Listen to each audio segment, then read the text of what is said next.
Karena apa? Karena khawatir menyerupakan Allah dengan makhluk.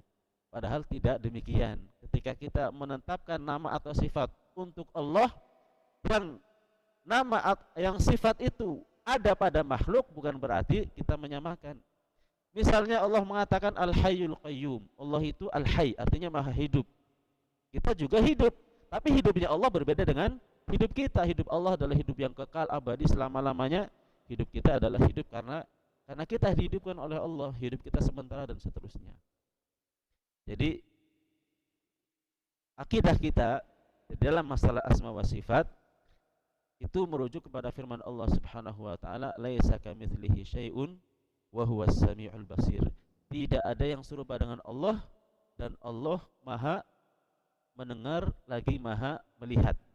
Artinya apa? Di sini ada penafian mumatsalah. Tidak ada yang sama dengan Allah, tapi kemudian juga Allah menetapkan Allah memiliki sifat, di antaranya Allah Maha mendengar, Allah Maha melihat.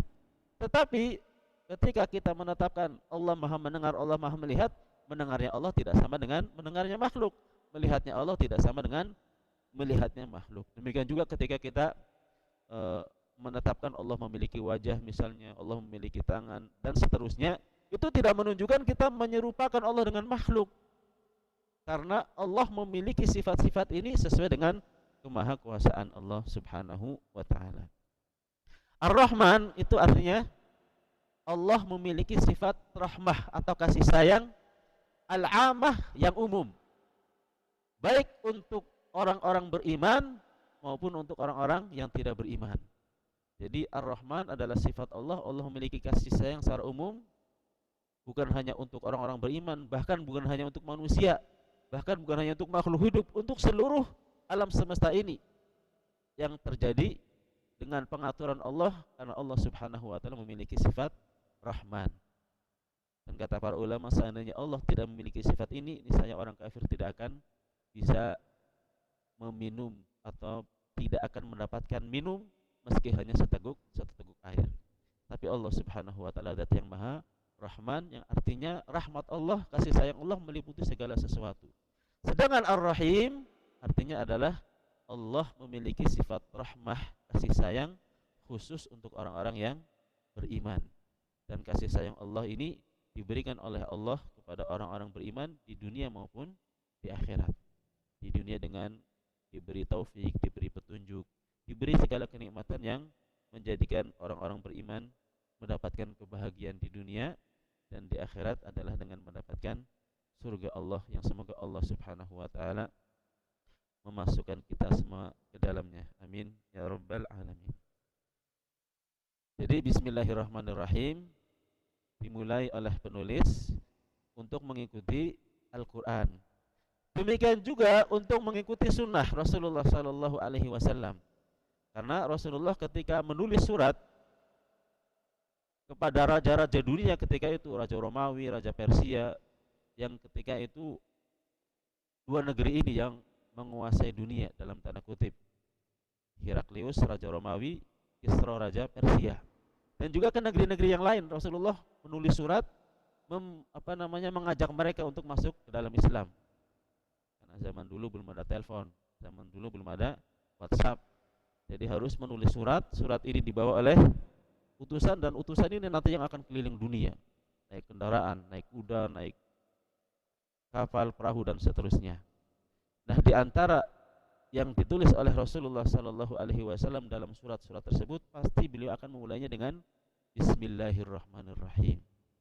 Di antaranya surat yang diriwayatkan kepada kita, Rasulullah ketika menulis kepada Heraklius, Rasulullah mengatakan Bismillahirrahmanirrahim, min Muhammadin abdillahi wa rasulih, dari Muhammad hamba Allah dan Rasulnya, ila Herakla azimir Rum.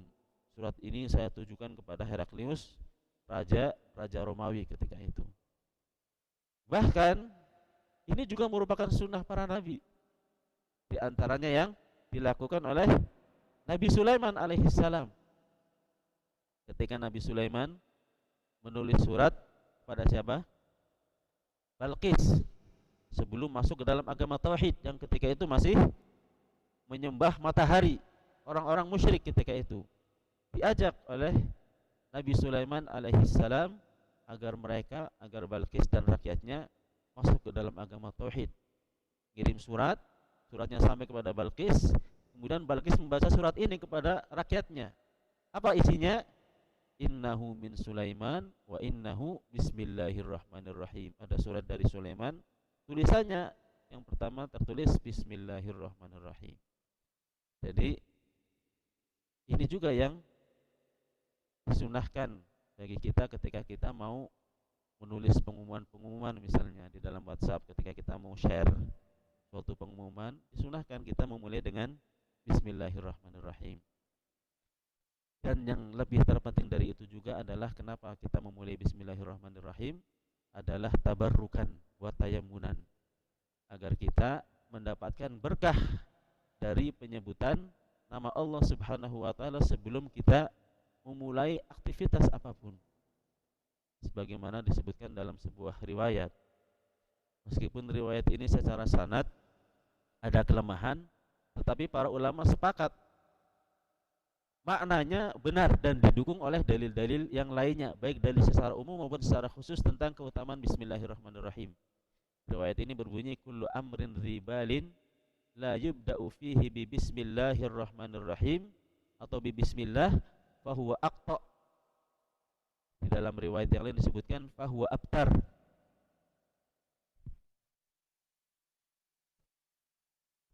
Setiap perkara yang memiliki manfaat, di situ ada maslahat, dan tidak diawali dengan bismillah, maka perkara itu akan sedikit berkahnya, atau bisa jadi tidak ada berkahnya. Berkah artinya apa? Berkah artinya kebaikan.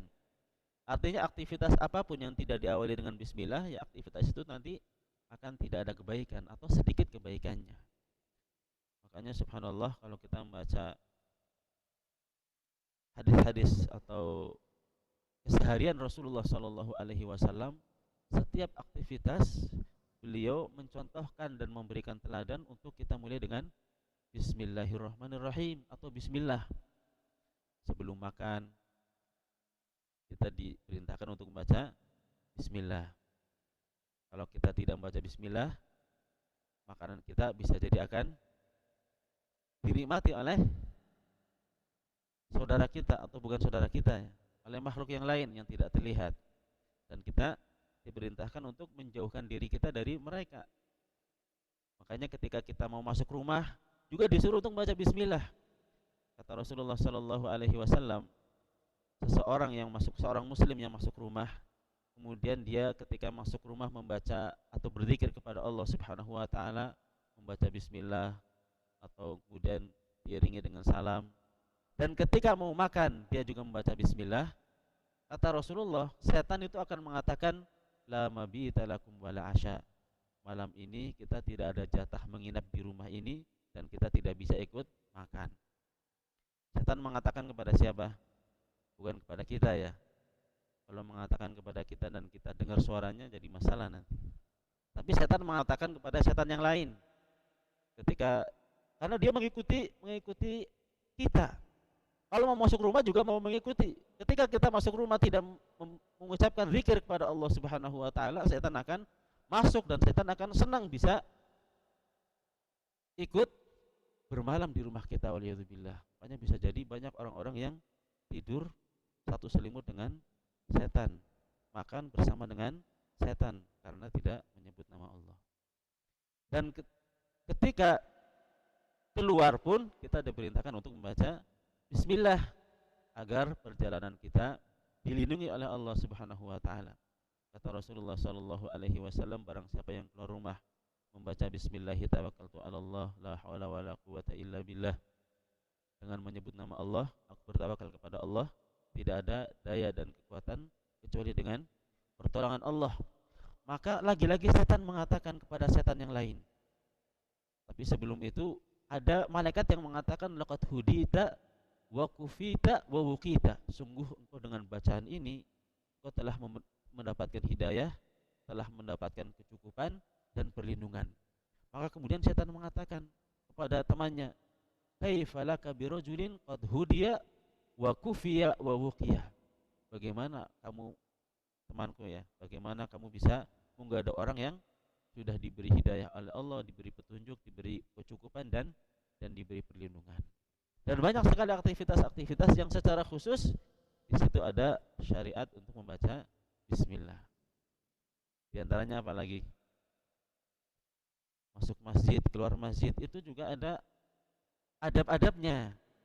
Terkadang banyak di antara kaum muslimin kurang memperhatikan adab ini, masuk keluar tanpa membaca doa, bahkan juga tanpa memperhatikan mana kaki yang harus didahulukan atau ketika masuk atau ketika keluar. Padahal di sini ada contohnya.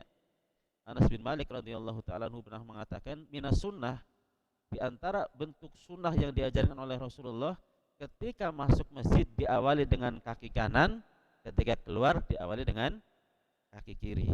Kemudian membaca bismillah. Ada beberapa riwayat yang menjelaskan tentang hal ini. Jadi ada doa yang singkat atau doa yang panjang. Doa yang singkat ya kita membaca bismillah, kemudian bersalawat kepada Nabi dan membaca Allahumma ftahli abwaaba rahmatika. Bismillah wassalatu wassalamu ala Rasulillah. Allahumma ftahli abwaaba rahmatika. Kemudian kita memulai dengan kaki kanan. Atau kalau panjangnya a'udzubillahil azim wa biwajhihil karim wa sultanihil qadim minasyaitonir rajim. Bismillah wassalatu wassalamu ala Rasulillah. Allahumma ftahli abwaaba rahmatika. Demikian juga ketika keluar kita diperintahkan untuk baca bismillah juga. Bismillah, bersalawat, kemudian Allahumma inni as'aluka min fadlika, dan seterusnya. Banyak sekali aktivitas-aktivitas yang kita diperintahkan untuk memulai dengan membaca bismillah agar setiap aktivitas yang kita lakukan akan diberkahi oleh Allah Subhanahu wa taala.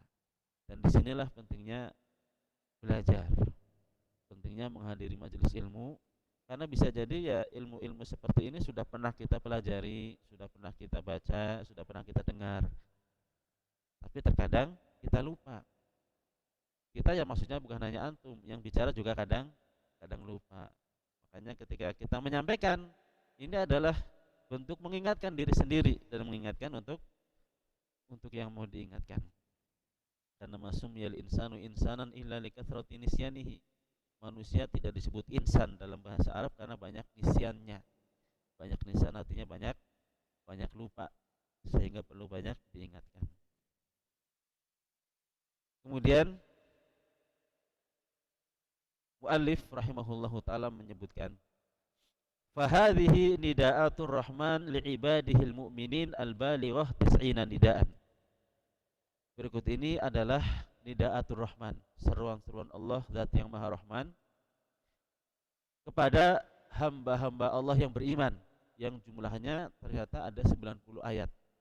Ada 90 ayat di dalam Al-Qur'anul Karim yang diawali dengan kalimat ya ayyuhalladzina amanu. Hawaha kitabuhul Qur'anul Karim qad yassarallahu ta'ala li jam'aha fi hadzal muallaf as-saghir kama yassara li syarahaha wa bayana ma tahtawihi min ilmin wa hidayatin li ibadihil mu'minin al-muttaqin. Intinya adalah bahwasanya muallif, penulis Syekh Abu Bakar Jabir Al-Jazairi bersyukur kepada Allah bisa menghimpun ayat-ayat ini, kemudian berusaha untuk menjelaskannya dan menjelaskan kandungan-kandungan dari ayat-ayat yang mulia ini. Hadza wa liya'lam al-qari'ul karim wal mustami' al-mustafid anna hadhihi an-nida'at at-90 qad ishtamalat 'ala ma yahummul muslima fi umuri dinihi wa dunyah. Perlu diketahui oleh yang membaca atau yang mendengar, kata beliau, bahwasanya seruan-seruan Allah di dalam ayat-ayat yang berjumlah 90 ini mencakup segala sesuatu yang sangat penting diketahui oleh seorang muslim, baik dalam urusan agamanya maupun urusan dunianya. Wa ma yajibu an ya'lamahu wa ya'mal bihi, dan perkara-perkara yang wajib untuk diketahui kemudian diamalkan. Makanya kata Ibnu Mas'ud radhiyallahu anhu, "Idza sami'ta Allah yaqul ya ayyuhalladzina amanu fa'riha sam'ak." Wahai orang-orang yang beriman, apabila engkau mendengar idza sami'ta Allah ya ayyuhalladzina amanu, apabila engkau mendengar ayat yang diawali dengan ya ayyuhalladzina amanu, dengarkan baik-baik. Kenapa? Pasti setelah itu fa innahu khairun ta ya'muru bihi aw syarrun yanha anhu. Setelah itu pasti nanti ada perintah atau ada larangan. Ada perintah yang kita harus melakukan atau ada larangan Allah yang kita harus tinggalkan. liyakmul wa yas'ud fi dunyahu wa yuflih fi akhiratihi, sehingga ini adalah upaya kita untuk menyempurnakan keimanan kita. Karena ayat-ayat ya ayyuhalladzina amanu, di antara hal yang menunjukkan pentingnya ayat-ayat ini, sesuatu yang disebutkan setelah ya ayyuhalladzina amanu itu ada konsekuensi keimanan. Sehingga di antara kesempurnaan keimanan seseorang adalah melakukan apa yang disebutkan di dalam ayat setelah ya ayyuhalladzina amanu, atau meninggalkan apabila itu berupa larangan. Sehingga apabila kita bisa berusaha menyempurnakan keimanan, kita akan mendapatkan kebahagiaan di dunia dan keberuntungan di akhirat. Wa dzalika bin najati minan nar wa dukhulil jannah daril abrar, yaitu dengan kita diselamatkan oleh Allah dari neraka, dimasukkan ke dalam surga darul abrar, tempatnya orang-orang yang baik, yang semoga Allah Subhanahu wa taala menjadikan kita termasuk di antara penghuninya. Amin ya rabbal alamin. Idh hadhihi nidaatur rahmaniyah bayyanat al-aqidah as-salafiyah al-munajjiyah. Karena kalau nanti kita akan pelajari di antara yang dibahas oleh ayat-ayat ini, nanti akan menjelaskan tentang akidah salafiyah. Akidah salafiyah artinya akidah yang dipegang oleh orang-orang salaf. Salaf artinya adalah para pendahulu kita yang saleh. Maksudnya adalah para sahabat radhiyallahu anhum ajma'in. Satu generasi yang sudah mendapatkan rekomendasi langsung dari Allah dan dari Rasulullah sallallahu alaihi wasallam, yang kalau kita ingin diridhai oleh Allah, dipersyaratkan oleh Allah untuk kita mengikuti mereka. Di antara dalilnya adalah surat At-Taubah ayat yang ke-100. Allah Subhanahu wa taala berfirman, "Was-sabiquna al-awwaluna minal muhajirin wal ansar walladzina tabauhum bi ihsan radhiyallahu anhum wa radu an." Orang-orang yang terdahulu masuk Islam, siapa mereka? Dari kalangan muhajirin dan ansar, yaitu para sahabat. Walladzina tabauhum bi ihsan, dan orang-orang yang mengikuti mereka dengan baik, kata Allah Subhanahu wa taala, radhiyallahu anhum wa radu anhu. Allah ridha kepada mereka, mereka ridha kepada Allah. Artinya Allah telah meridhai sahabat dan Allah meridhai orang-orang yang mengikuti sahabat. Allah telah meridhai akidah sahabat. Allah telah meridhai tata cara ibadahnya para sahabat. Allah telah meridhai Islamnya para sahabat. Maka kita kalau ingin diridhai oleh Allah, ikutlah manhajnya para sahabat. Ikutlah akidahnya para sahabat. Ikutlah bagaimana para sahabat radhiyallahu anhum beribadah, bagaimana mereka memahami Al-Quran, memahami hadis, karena mereka adalah orang-orang yang dipilih oleh Allah Subhanahu wa taala untuk menjadi perantara antara kita dengan Rasulullah. Makanya kalau ada orang yang benci kepada para sahabat, kata Rasulullah sallallahu alaihi wasallam, itu menunjukkan zindiq, artinya munafik. Kenapa? Karena sahabat itu sudah mendapatkan legitimasi atau mendapatkan rekomendasi, mereka adalah orang-orang yang diridhai oleh Allah. Tapi kemudian ada orang yang mencela sahabat, berarti dia tidak ridho dengan rekomendasi Allah, tidak ridho dengan rekomendasi Rasulullah. Kata Rasulullah sallallahu alaihi wasallam, la yuhibbul ansar illa mu'min wa la yubghiduhum illa munafiq, atau kama qala. Tidak ada yang cinta kepada sahabat kecuali dia mukmin, dan tidak ada yang benci kecuali dia munafik. Makanya di antara ciri orang munafik kalau dia tidak suka kepada sahabat, siapapun sahabatnya, selama dia sahabat tidak boleh kita mencela. Makanya di sini Allah Subhanahu wa taala melaknat orang-orang Syiah Rafidhah yang mereka mencela para sahabat. Karena Rasulullah sallallahu alaihi wasallam sendiri mengatakan khairul quruni qarni. Sebaik-baik kurun artinya sebaik-baik generasi. Di dalam riwayat yang lain disebutkan khairun nas, sebaik-baik manusia. Khairu hadhil ummah, sebaik-baik umat ini. Khairukum, sebaik-baik kalian. Qarni, yaitu generasiku, para sahabat. Tsummal ladzina yalunahum, kemudian setelah mereka yaitu tabi'in. Tsummal ladzina yalunahum, kemudian setelah mereka tabi'ut tabi'in. Al-munajjiyah. Nah, akidah ini yang dipegang oleh para sahabat, yang nanti akan kita pahami insyaallah dari ayat-ayat ini, inilah yang akan menyelamatkan dari keburukan dunia ataupun akhirat. Makanya ahlu sunnah disebut juga dengan al-firqah an-najiyah, kelompok yang selamat. Artinya selamat dari keburukan dunia dan selamat dari azab akhirat. Ini merujuk kepada hadis Rasulullah sallallahu alaihi wasallam, "Sataftariqu hadhil ummah ala 73 firqatan kulluha finnar illa wahidah." Bahwasanya umat ini akan terpecah menjadi 73 golongan, semuanya masuk neraka kecuali satu. Siapakah satu ini? Ma'ana alaihi wa ashabi, yaitu yang menetapi apa yang dipegang oleh para sahabat Rasulullah sallallahu alaihi wasallam. Kita lanjutkan sedikit lagi. Wal ibadat ad-diniyah al-muzakkiyah lin nafsi al-bashariyah. Demikian juga nanti akan membahas tentang ibadah-ibadah yang akan mensucikan jiwa. Kama bayyanatil akhlaqal islamiyyatal fadilah. Sebagaimana nanti ayat-ayat ini juga akan menjelaskan tentang akhlak-akhlak Islam yang utama, yang terpuji. Wal adab asy-syar'iyyah as-samiyah, dan juga adab-adab yang tinggi yang disyariatkan. Apa bedanya akhlak dan adab? Intinya hampir sama ya. Akhlak ya adab, adab ya akhlak. Tetapi sebagian ulama menjelaskan kalau akhlak itu lebih umum daripada adab. Karena akhlak itu berkenaan dengan perilaku, sikap, atau karakter. Makanya ada akhlak baik, ada akhlak buruk. Kalau adab itu pasti baik.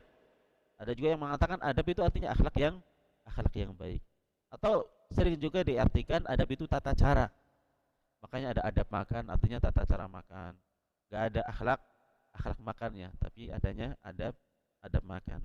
Ini juga nanti akan dijelaskan tentang adab kepada Allah, adab kepada Rasulullah, adab kepada sesama manusia dan seterusnya. Wal muamalat an-nafi'ah lil intifa' biha wad dharrah listinabiha. Demikian juga dijelaskan tentang muamalah, hubungan antara manusia, jual beli, hutang piutang dan seterusnya, yang bermanfaat, dan muamalah yang dharrah, yang membahayakan, yang tidak dibolehkan, yang harus kita jauhi, riba dan semisalnya.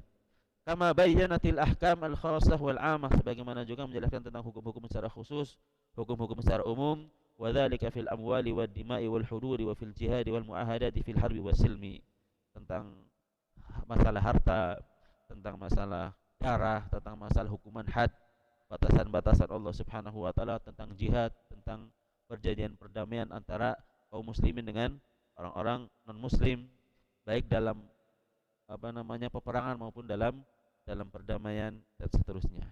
Ini sebagian dari yang dijelaskan oleh muallif rahimahullahu taala tentang ayat-ayat yang insyaallah akan kita kaji mulai pekan depan berarti ya. Atau kita lanjutkan sampai subuh. Baik, wallahu taala alam bisawab. Sudah masuk waktu Isya.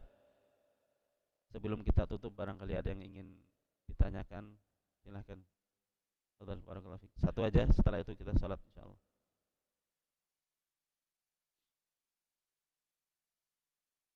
Ya. Ya. Ya. Barakallahu fiikum.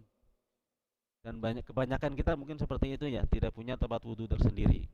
Yang pertama, penjelasan tentang hukum wudu di tempat yang di situ ada toiletnya. Ini juga dijelaskan oleh para ulama.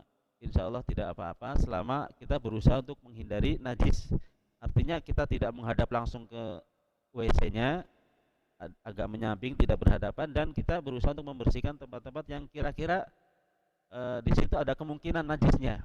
Selama kita berhati-hati, insya Allah tidak masalah. Kemudian yang kedua, kaitannya dengan zikir. Kalau yang dimaksud dengan zikir ini maksudnya adalah zikir ketika kita mau masuk toilet, maka zikir itu kan diucapkan sebelum masuk. Dan ini juga ada sunahnya membaca bismillah sebelum kita masuk toilet. Sebelum ya, bukan dari luar. Tapi kalau maksud dengan zikir adalah membaca bismillah sebelum wudu, karena ini juga ada tuntunannya dari Rasulullah sallallahu alaihi wasallam, sebagaimana disebutkan dalam sebuah hadis, la salata liman la wudu'a lahu wa la wudu'a liman lam yadhkur ismallahi alaihi. Tidak sah salat tanpa wudu, dan tidak ada wudu tanpa membaca bismillah. Di sini ada khilaf apa maknanya tidak ada wudu. Tapi wallahu alam yang rajih maksudnya adalah bukan ya. Ya. Nah, bagaimana cara kita membaca bismillahnya ketika kita di dalam toilet sementara kita tidak boleh berzikir di dalam toilet? Di sini dijelaskan oleh sebagian ulama, di antaranya Syekh bin Baz rahimahullah dan juga yang lainnya, boleh kita membacanya di luar toilet, tapi dengan niatan ini adalah bismillah untuk wudhu, atau ketika di dalam toilet tapi di dalam hati. Namun yang lebih selamat adalah membaca di luar sambil kita membaca bismillah untuk masuk toilet, dan kita niatkan, nah baru enggak sebelum wudhu kan, bismillahnya kan sebelum wudhu.